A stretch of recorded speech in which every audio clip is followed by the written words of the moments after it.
وزیر اعظم تقریب سے مخاطب ہیں۔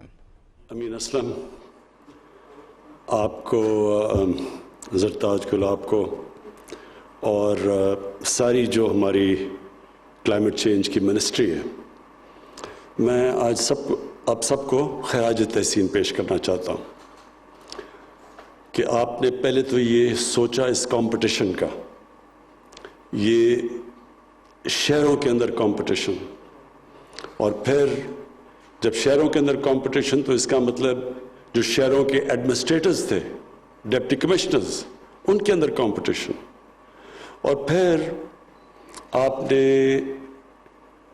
ہمارے ملک کی جو سب سے بڑا اثاثہ ہے، ہماری یوتھ، جن میں والنٹیرزم کا جذبہ ہے، میرے سے زیادہ کوئی اس چیز کو نہیں جانتا کہ پاکستان میں کتنا جذبہ ہے خیرات دینے کا، والنٹیئر کا، اپنا ٹائم دینے کا، کام کرنے کا ملک کے لیے۔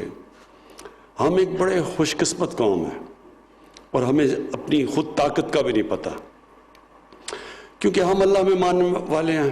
زیادہ تر لوگ گناہگار بھی ہوتے ہیں، لیکن ان کو اپنی آخرت کی فکر ہوتی ہے، وہ اللہ کو خوش کرنا بھی چاہتے ہیں، اور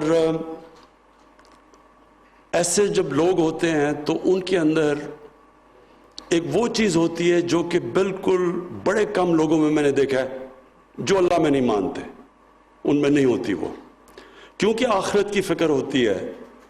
تو ہم سارا وقت سوچتے ہیں، سیلفش زندگی جب گزاریں تو کہیں ذہن میں آتا ہے کہ ہمیں کچھ نہ کچھ اللہ کو خوش کرنے کے لیے کرنا چاہیے، اور مجھے اس چیز کا کبھی اندازہ نہ ہوتا اگر میں شوکت خانم کے لیے پیسے اکٹھے کرنے میں پبلک میں نہ نکلتا۔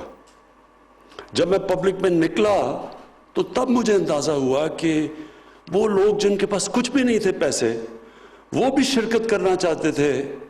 ایک کینسر ہاسپٹل ایک بن رہا تھا لاہور میں، لیکن سارے پاکستان میں لوگوں نے شرکت کی اس میں، اور عام لوگوں کی میں بات کر رہا ہوں، چھابڑی والا، جو چائے بنانے والا ہے، وہ گاڑی میں ڈرائیور، رکشہ ڈرائیور، یہ سب نے اپنی حیثیت کے مطابق شرکت کی۔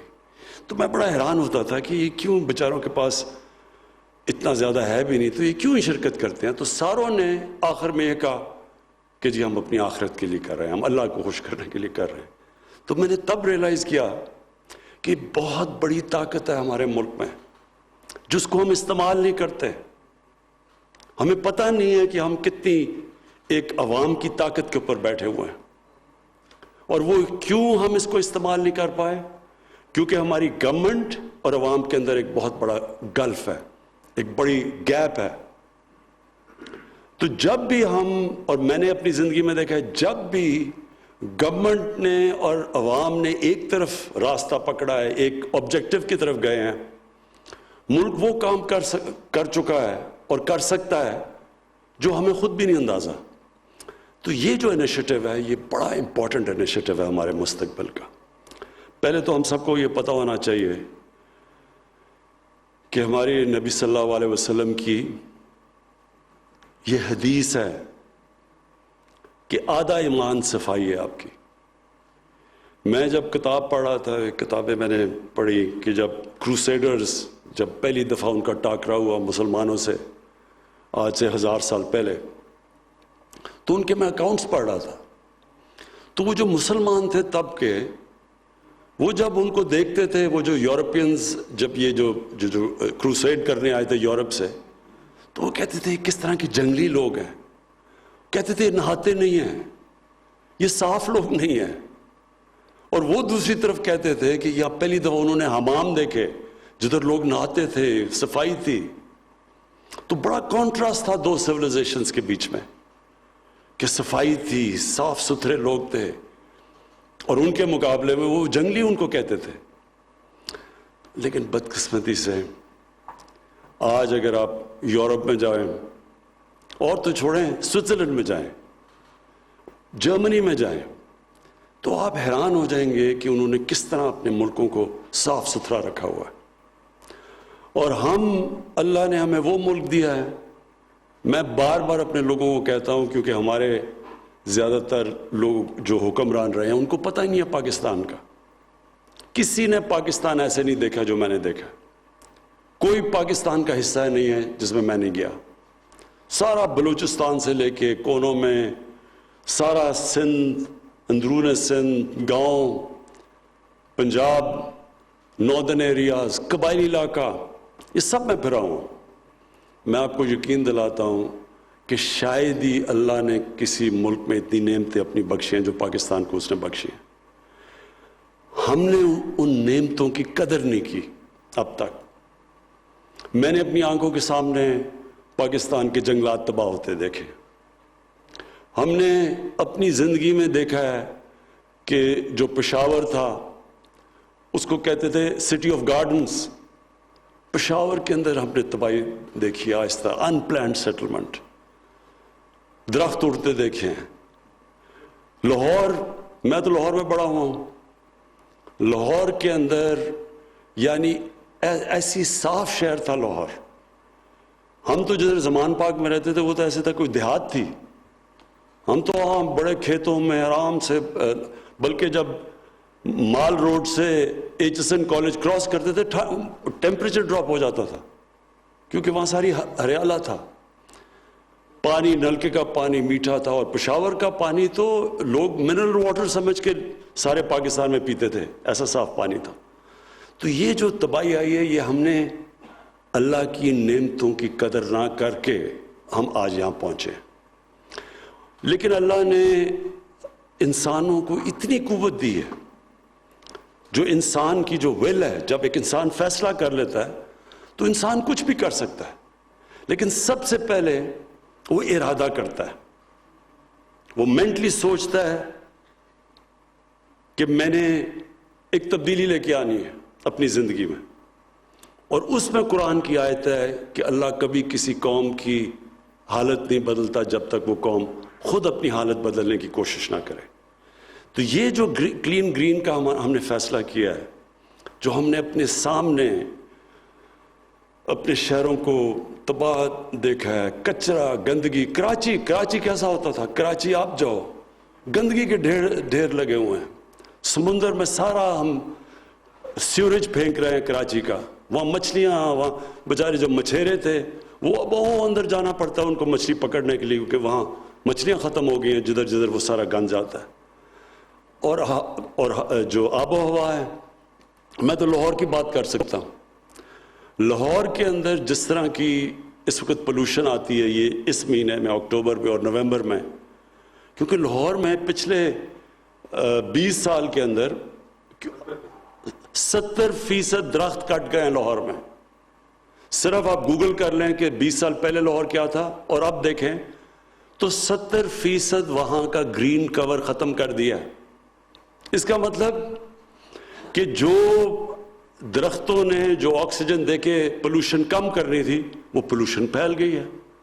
اور پولوشن کا یہ حال ہے کہ لاہور کے اندر جو لیولز ہیں پولوشن کے، اب وہ دنیا میں جو خطرہ کہتے ہیں نا کہ جدھر انسان کی صحت کو خطرہ ہوتا ہے، اس سے کئی زیادہ لیول اوپر چلے جاتے ہیں یہ مہینے اکتوبر، نومبر اور دسمبر. اور مجھے خوف کیا ہے کہ ہم نے اور اللہ کے کرم سے اچھی پالیسیز بھی بنائی، قوم نے بھی مل کے کیا. جو پاکستان نے کرونا کا جس طرح ہم نے مقابلہ کیا اور جس طرح کرونا کے لیے ہم نے پالیسیز بنائی، آج دنیا اکنالج کرتی ہے کہ پاکستان سے سیکھو. ورلڈ ہیلتھ آرگنائزیشن کہتی ہے کہ پاکستان ان 4 ملک میں ہیں جنہوں نے سب سے بہترین فیصلے کیے کرونا سے اپنی قوم کو نکالنے کے لیے، کہ اپنے لوگوں کو معاشی تباہی سے بھی بچا لیا. معاشی تباہی تو ساری دنیا میں آئی ہے کرونا کی وجہ سے، لیکن پاکستان نے اس کے سب سے برے اثرات سے بھی بچا لیا بنسبت ہندوستان، جدھر سب سے زیادہ تباہی آئی ہے ان کی معاشیت کو، اور اپنے لوگوں کو جانیں بھی بچا لی کرونا سے. لیکن مجھے ڈر یہ ہے کہ ان 2 مہینے میں، یہ جو اکتوبر کا اور نومبر کا مہینہ ہے، اس میں جو پولوشن ہے، وہاں جس لیول کی اب پولوشن ہوتی ہے اور اس کی وجہ سے ویسی وائرسز پھیل جاتی ہیں لاہور میں، تو ہمیں خوف یہ ہے کہ اب یہ اس وقت وہ شہر جدھر پولوشن زیادہ، مثلا فیصل آباد ہے، لاہور ہے، کراچی ہے، پشاور ہے،